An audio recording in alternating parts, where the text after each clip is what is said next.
उत्तर प्रदेश में कामकाजी महिलाओं के लिए बड़ी पहल करते हुए सरकार ने लखनऊ, नोएडा और गाजियाबाद में 8 वर्किंग वुमेन हॉस्टल बनाने की प्रक्रिया तेज कर दी है। कुल 382 करोड़ रुपए की परियोजना के तहत 66% धनराशि जारी हो चुकी है। प्रत्येक हॉस्टल में 500 महिलाओं के रहने की व्यवस्था होगी, जिससे 4000 कामकाजी महिलाओं को सुरक्षित और किफायती आवास मिलेगा। इन छात्रावासों में सुरक्षा, स्वच्छ पेयजल, भोजनालय और अन्य मूलभूत सुविधाएं उपलब्ध कराई जाएंगी। यह पहल महिला सशक्तिकरण और आत्मनिर्भरता की दिशा में बड़ा कदम माना जा रहा है। उत्तर प्रदेश में योगी आदित्यनाथ के नेतृत्व में महिलाओं की बढ़ती भागीदारी राज्य की अर्थव्यवस्था के लिए ग्रोथ मल्टीप्लायर साबित हो रही है। महिला श्रम बल भागीदारी दर 13% से बढ़कर 36% पहुंच गई है। वर्ष 2017 में लगभग 13 लाख करोड़ रुपए से रही जीएसडीपी अब 2026-27 तक 36 लाख करोड़ रुपए की ओर बढ़ रही है। ग्रामीण स्वयं सहायता समूहों से लेकर शहरी सर्विस सेक्टर तक महिलाओं की सक्रियता से उत्पादक और टैक्स बेस में इजाफा हुआ है। विशेषज्ञ मानते हैं कि इसी रफ्तार से उत्तर प्रदेश $1 ट्रिलियन इकोनॉमी बनने की दिशा में तेजी से आगे बढ़ेगा। योगी आदित्यनाथ ने घोषणा की है कि कंपेयरगंज में प्रदेश की पहली फॉरेस्ट्री एवं हॉर्टिकल्चर यूनिवर्सिटी बनेगी, जिसकी डिग्री युवाओं के लिए नौकरी की गारंटी साबित होगी। मुख्यमंत्री ने कहा कि यह विश्वविद्यालय पर्यावरण संरक्षण, वनाच्छादन बढ़ाने और किसानों की आय बढ़ाने में अहम भूमिका निभाएगा। उन्होंने गिद्धराज जटायु संरक्षण केंद्र का उल्लेख करते हुए पर्यावरण संतुलन की जरूरत बताई है। सीएम ने कहा है कि स्वच्छ नियत से किए गए विकास कार्यों के परिणाम दिख रहे हैं और यह विश्वविद्यालय प्रदेश को हरित विकास की नई दिशा देगा। उत्तर प्रदेश में 20 और 21 फरवरी को सभी जिलों के परिवहन कार्यालयों में परिवहन मेला आयोजित होगा। उत्तर प्रदेश परिवहन विभाग के द्वारा आयोजित इस मेले में नई वन टाइम टैक्स व्यवस्था की पूरी जानकारी दी जाएगी। परिवहन आयुक्त किंजल सिंह ने वाहन स्वामियों से भाग लेने की अपील की है। संशोधित प्रावधानों में दोपहिया, तिपहिया, मैक्सी कैब, माल वाहन और सार्वजनिक सेवा वाहन शामिल हैं। मेले में कर निर्धारण, भुगतान प्रक्रिया, पंजीकरण व अन्य शंकाओं का मौके पर समाधान किया जाएगा, जिससे कर प्रणाली सरल और पारदर्शी बनेगी। वर्ष 2011 के बाद प्रदेश में फिर से जनगणना प्रक्रिया शुरू होने जा रही है।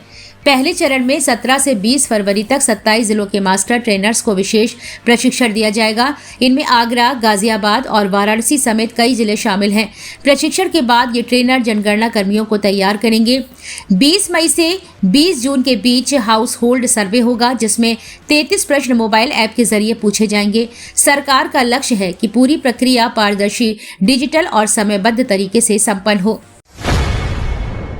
उत्तर प्रदेश सरकार में मंत्री संजय निषाद ने अखिलेश यादव पर तंज कसते हुए कहा कि जो नेता सत्ता से बाहर हैं, वे केवल बयानबाजी और पोस्टरबाजी तक सीमित रह गए हैं।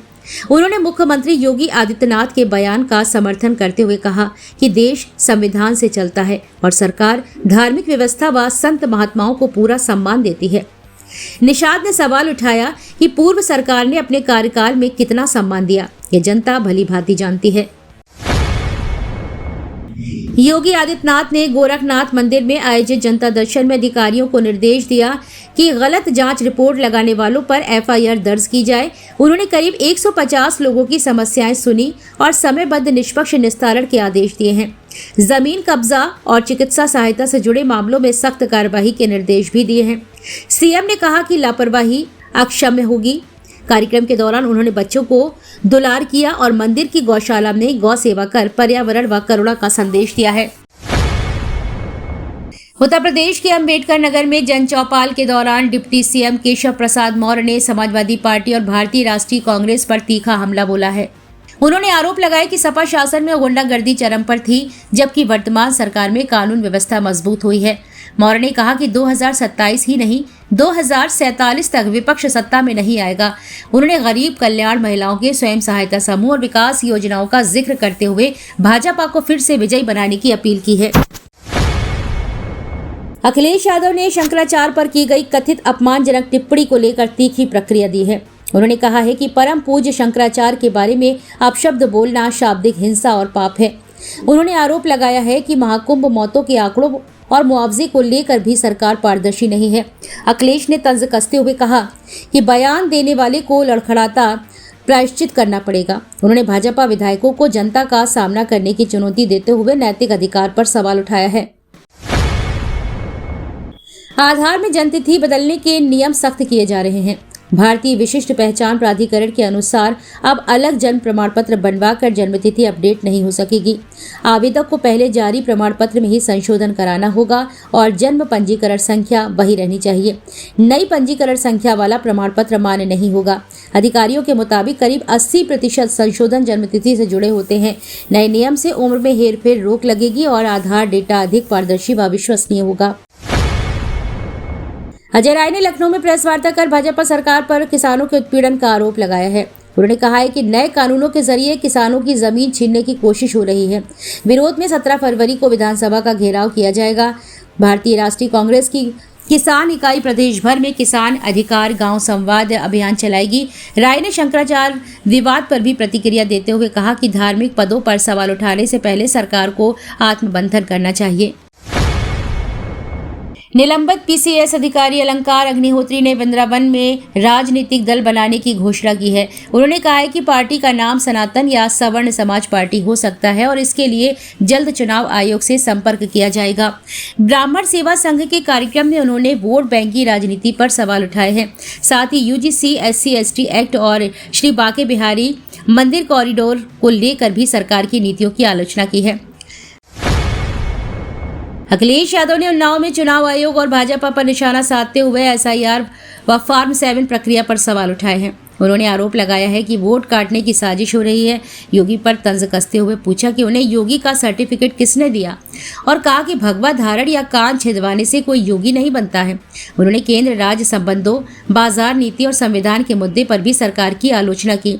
यादव ने कहा कि लोकतंत्र और निष्पक्ष चुनाव प्रक्रिया पर सवाल खड़े हो रहे हैं।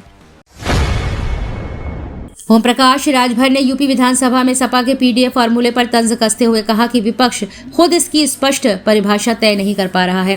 उन्होंने कहा है कि कभी P का अर्थ पंडित को तो कभी पिछड़ा, D का दलित या डिम्पल और A का अगड़ा या अल्पसंख्यक बताया जाता है। उनके बयान पर सत्ता पक्ष ने मेज थपथपाई जबकि सपा सदस्यों ने आपत्ति जताई है। अखिलेश यादव के द्वारा प्रचारित PDA को सपा पिछड़ा दलित अल्पसंख्यक का सामाजिक समीकरण बताती है। बयान के बाद सदन में सियासी बहस तेज हो गई है। यूपी समेत देश के कई हिस्सों में मौसम बदलने वाला है। भारत मौसम विज्ञान विभाग ने अगले 24 घंटे में 11 राज्यों में बारिश और 40 किलोमीटर प्रति घंटा तक तेज हवाओं का अलर्ट जारी किया है, जिससे उत्तर भारत के मौसम में अस्थिरता बढ़ सकती है। खासकर पश्चिमी उत्तर प्रदेश और आसपास के इलाकों में आंधी बारिश के साथ हवा की रफ्तार तेज रहने की संभावना है। यह सिस्टम तापमान में गिरावट और मौसम में बदलाव ला सकता है। नागरिकों को आवश्यक सावधानियां बरतने की सलाह दी गई है। तो ये थी आज की 15 फटाफट खबरें। अगर आपको वीडियो पसंद आया तो वीडियो को लाइक, शेयर व कमेंट जरूर करें। धन्यवाद।